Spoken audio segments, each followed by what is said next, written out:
নদীপথে শতবর্ষের এক কাব্যের নাম পিএস মাহসুদ। অনেকের কাছে যার পরিচিতি কমলা রকেট হিসেবে।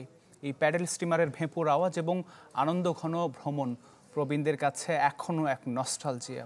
শুধু পর্যটকদের নিয়ে আবারও নতুন যাত্রার জন্য প্রস্তুত এই নৌযান। হার্টের যত্নে বিশ্বসেরা ক্যানোলা তেল এখন বাংলাদেশে। প্যাডেল স্টিমার মাহসুদ শুধু একটি নৌযানের নাম নয়, একে ইতিহাসের ভাসমান দলিল বললেও ভুল হবে না। 50-60 বছর নয়, 100 বছর ধরে দেশের অভ্যন্তরীণ নদীপথে যাত্রী সেবা দিয়েছে ঐতিহাসিক স্টিমারটি। সবশেষ ঢাকা থেকে বাগেরহাট রুটে চলাচল করা নৌযানটি বন্ধ হয় 2022 সালে, কেননা পদ্মা সেতু চালুর পর আর সেভাবে যাত্রী পাওয়া যাচ্ছিল না।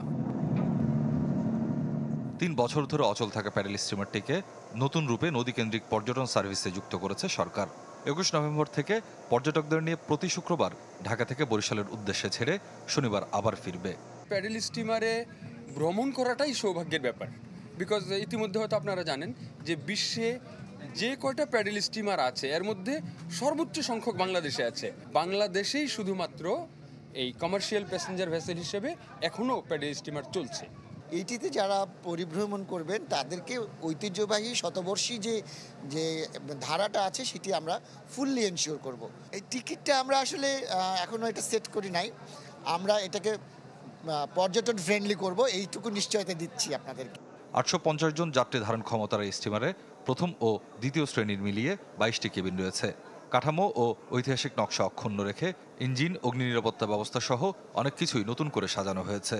আইএমও কনভেনশনে 100 বছর পুরনো কোনো জাহাজ প্যাসেঞ্জার চালাতে পারে না। সেটা হয় ঐতিহ্যের কারণে আপনি এটাকে চালাতে পারেন, ঐতিহ্য বা ইতিহাস বা যেটাকে বলি হেরিটেজ। সো আমি এটাকে হেরিটেজ জার্নি হিসেবে নাম দিয়েছি।